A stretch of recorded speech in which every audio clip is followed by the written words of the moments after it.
एक वीडियो बनाया था राहुल गांधी ने। वीडियो मतलब कल वो पोस्ट किया गया था कांग्रेस पार्टी की तरफ से, तो हम उसको पूरा नहीं सुन पाए थे। उसमें से एक सेक्शन मैंने आज निकाला, वो मैं आपको दिखाता हूँ। दिल्ली यूनिवर्सिटी की स्टूडेंट से, गार्गी कॉलेज की स्टूडेंट से उनकी मुलाकात थी और उसमें जो बच्चे बैठे हुए थे, जो कॉलेज स्टूडेंट्स बैठे हुए थे, बाय एंड लार्ज ऐसा, क्योंकि वो सुन के ये लगा कि वो कांग्रेस पार्टी को पसंद करने वाले लोग थे। तो ठीक है, उसी लिए बुलाया गया होगा, उसमें कोई हर्ज नहीं है। लेकिन वहाँ जो बातचीत हुई उसमें एक मुद्दा महिला आरक्षण का निकला। तो राहुल गांधी ने बताया कि हमने इसका विरोध क्यों किया। वहां उन्होंने एक इंटरेस्टिंग बात की। उन्होंने कहा देखो, ये साउथ के खिलाफ था, पहली बात, और ये नॉर्थ साउथ की बड़ी लड़ाई जो है वो इससे शुरू हो जाती अगर हम इसका विरोध नहीं करते।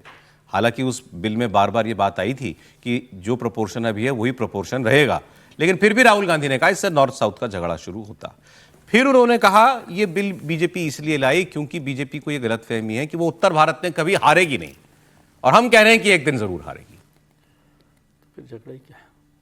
फिर क्यों? ये चाहते हैं कि सदर्न इंडियन स्टेट्स को, स्मॉल स्टेट्स को, नॉर्थ ईस्टर्न स्टेट्स को निपटा दो। यस। और मेन जो नॉर्दर्न स्टेट्स हैं उनको आप ज्यादा सीटें दे Where they have a strong hold. Yes. Now this is a problem. I'll tell you why. Because first of all, BJP सोच रही है कि हम नॉर्थ इंडिया में कभी हारेंगे नहीं। वो सच नहीं है, वो हारेंगे। That's a different story. वो कर क्या रहे हैं? वो पॉलिटिकल एडवांटेज लेने के लिए कॉन्फ्लिक्ट क्रिएट कर रहे हैं। और हमारा कहना है कि देखो भैया, कॉन्फ्लिक्ट नहीं क्रिएट करने देंगे। आपको अगर महिला की बिल पास करनी है, वो पुरानी बिल पड़ी है, उसको ले आओ। बाकी बातें बहुत 3-4 दिन बहुत बहस हुई, इस पर नहीं जाएंगे, लेकिन मैंने फिर इसको, क्योंकि रिकॉर्ड ये सेट करना जरूरी है, इस बिल में नॉर्थ और साउथ की सीटों के प्रोपोर्शन में कोई बदलाव नहीं हो रहा था। डर लग रहा है। सेम प्रोपोर्शन था, वो बिल्कुल क्लियर था। वो तो कोई ऐसा नहीं था कि नॉर्थ का ज्यादा बढ़ती है और कम का अनुपात में दक्षिण की बढ़ती। तो नॉर्थ साउथ वाला झगड़ा तो फिक्शनल है, वो झूठ है, वो कुछ नहीं था ऐसा। जो बात उन्होंने दूसरी की उस पर बात करते हैं कि बीजेपी को लगता है वो नॉर्थ में कभी नहीं हारेगी। मुझे नहीं पता बीजेपी को ऐसा लगता है कि नहीं लगता, कांग्रेस पार्टी को क्या लगता है, सवाल यह है। समीर जी, अभी भी राहुल गांधी को ये लगता है कि नॉर्थ इंडिया में बीजेपी कभी नहीं हारेगी। भाई, जो सबसे बड़ा दल हराने की स्थिति में कभी था कांग्रेस, और जो सबसे बड़ा दल नॉर्थ इंडिया का था, उसकी हालत आज नॉर्थ इंडिया के अंदर क्या हो गई है। कौन है जो भारतीय जनता पार्टी को चुनौती देने की स्थिति में है?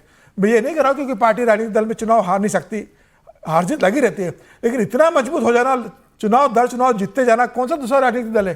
क्या उत्तर प्रदेश में योगी आदित्यनाथ को हराने की हैसियत अखिलेश यादव या राहुल गांधी के अंदर है? क्या बिहार के अंदर जिस तरीके से तेजस्वी यादव 25 सीटों पर सिमट गए, यूपी को शामिल कर रहे हैं आप? बिल्कुल, योगी आदित्यनाथ को हराने की हैसियत आज की तारीख पर अखिलेश यादव में है ना, राहुल गांधी के अंदर है। दोनों मिलकर और मायावती को साथ भी ले ले, तभी योगी आदित्यनाथ को उत्तर प्रदेश में आज की तारीख में नहीं हरा सकते। तो यूपी का चुनाव भी आउट कर दिया है।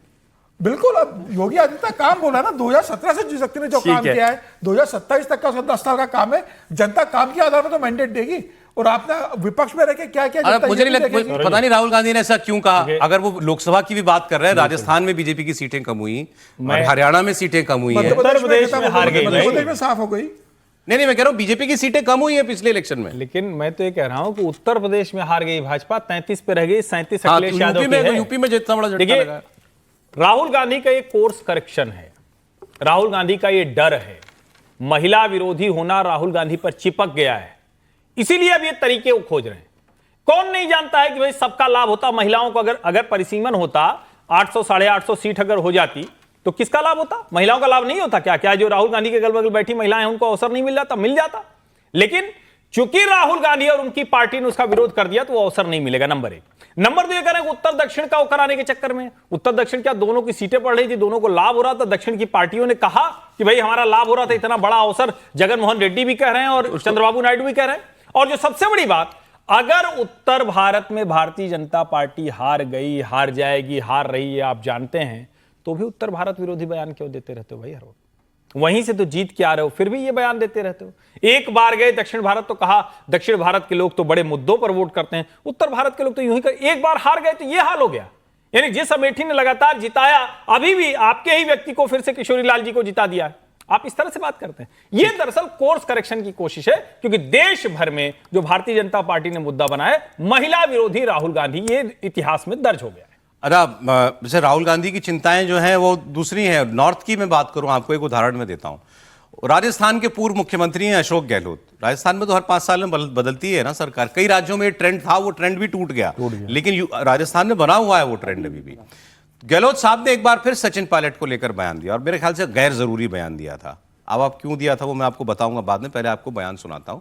उन्होंने कहा कि देखो सचिन पायलट को भी समझ में आ गया है, वो मानेसर ले गया था विधायकों को, वो गलती हो गई थी, वो बात अब वो समझ चुका है, अब ऐसा नहीं होगा दोबारा। बयान सुनिए आप। सचिन पायलट जी को अनुभव हो गया है कि इस प्रकार की गलती करने के क्या अंजाम होते हैं, ठीक है ना। इसलिए अब वो समझ गए हैं, संभल गए हैं, समझ भी गए हैं, संभल भी गए हैं, और मैं उम्मीद करता हूँ अब वो हमें छोड़ के कभी नहीं जाएंगे। और कुछ कहना मुझे, और हमारी सबकी पूरी पार्टी एकजुट है उनके साथ में। कह रहे हैं वो समझ भी गए हैं, वो संभल भी गए हैं, और मेरी उम्मीद है कि वो पार्टी छोड़ के कभी नहीं जाएंगे। ये तो उम्मीद नहीं हो सकती गहलोत जी की। गहलोत जी मेरे सामने भी आ जाएंगे तो मैं कह दूंगा ये आपके मन की कामना तो नहीं हो सकती। ठीक है, समझ गए थे और संभल गए थे। अब ये सोनिया गांधी ने कहा था राष्ट्रीय अध्यक्ष बन जाओ, तो सारे विधायकों को इकट्ठा कर लिया, और ये मल्लिकार्जुन खड़गे साहब गए थे, उस समय तो अध्यक्ष भी नहीं थे। सर ये बयान देना क्यों पड़ा उनको? ये अशोक गहलोत के इस बयान के पीछे की वजह जो है वो मैं आपको बताता हूं। एक्चुअली राजस्थान बीजेपी की जो प्रदेश प्रभारी हैं राधा मोहन दास अग्रवाल, उन्होंने सचिन पायलट की निष्ठा पर सवाल उठाते हुए तंज कसा था कि उनका एक पांव कांग्रेस में है और दूसरा कहीं और है। इस पर मुख्यमंत्री अशोक गहलोत ने पलटवार किया और कहा कि ना सचिन पायलट के दोनों पांव यही हैं। लेकिन अगर मान लो इसका जवाब देना ही था तो आपके या तो अवॉइड कर देते, नहीं देना था जवाब, क्या उनसी बड़ी बात थी। लेकिन जवाब दिया क्योंकि सूट करता है, बार बार याद दिलाओ कि सचिन पायलट ने क्या किया था। फिर ऐसे शब्द की संभल गए हैं, वो समझ भी गए हैं, अब कहीं नहीं जाएंगे। जी सर बिल्कुल, आपने जो कहा ना कि गैर जरूरी बयान है, लेकिन गैर जरूरी आपको लग रहा है। हाँ, उनके लिए जरूरी था कि ये सारी चीजों को फिर से रिकॉर्ड पर रखा जाए, स्टेट किया जाए। राजनीतिक तौर पर वो चाहते हैं कि मुफीद है उनके लिए, और वो चाहते हैं कि इसका, बल्कि उनको तो एक मौका मिल गया कि फिर से सचिन पायलट पर कुछ संदेह पैदा करो, संदेह पैदा किया जाए। तो राहुल जी को कहना, राहुल जी इन चीजों को ठीक करें ना, तो जो वो कह रहे हैं उत्तर भारत में बीजेपी को लगता है कि नहीं हारेगी, वो अभी और सारे काम होंगे तो फिर इस पर भी करेंगे ना काम। राहुल जी के पास बहुत काम रहता है सर, ऐसा मत कीजिए। लेकिन वो अशोक जी ने कहा वो, और एक उनकी स्टाइल भी है तंजी में बात करने की, लेकिन वो बात सारी की सारी स्ट्रेट तरीके। लेकिन आपने देखा कि मैं पिछले 5 साल से 7 साल हो गए होंगे इस बात को, तो सचिन पायलट वाली बात को, तब से वो बदले नहीं है अशोक गहलोत जी, उसी लाइन पर वो चल रहे हैं, उसमें उन्होंने कोई बदलाव नहीं किया। और सचिन पायलट राजस्थान के बड़े नेता हो गए अब, और राहुल गांधी प्रदेश अध्यक्ष भी नहीं बना रहे उनको, प्रदेश अध्यक्ष तो बना देते इसलिए तैयारी के सचिन लिए। पायलट को लेकर अब तो अशोक जी का स्नेह उन पर रहना चाहिए। मैं ऐसा समझता हूं कि वो कहे कि सचिन पायलट इसी कारण सचिन पायलट अशोक की गहलोत हालत का है। बेटा भी तो बड़ा हो गया। अरे सचिन पायलट जी मान गए तो स्नेह तो यार दुलार उड़ रहा होता। लेकिन कह रहा हूं कि अशोक गहलोत जी का अपना बेटा भी तो बड़ा हो गया, तो मतलब ये भी। लेकिन अब जो राहुल गांधी ने बात की थी, जो राहुल गांधी ने बात की थी कि भाई उत्तर भारत में भारतीय जनता पार्टी मजबूत है, इतना तो मान ही लिया ना कि जब ये कहा कि बीजेपी को लगता है कि वो कभी नहीं हारेगी। देखिए अभी तो फिलहाल कहीं भी उत्तर भारत में जहां पर भारतीय जनता पार्टी मजबूत है, कम से कम कांग्रेस उसको हराने की स्थिति में नहीं है। आप कह सकते हैं कि यदि छत्तीसगढ़, मध्य प्रदेश, राजस्थान यदि वो बहुत अच्छा यदि कांग्रेस पार्टी करती है, तो ऐसा होता हुआ दिख नहीं रहा है।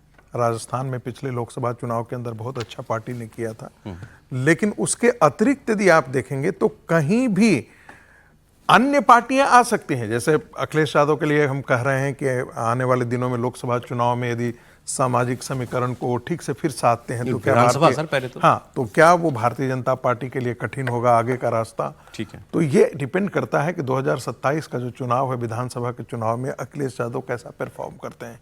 इसी के आधार पर तय होगा कि 2029 का क्या होता है।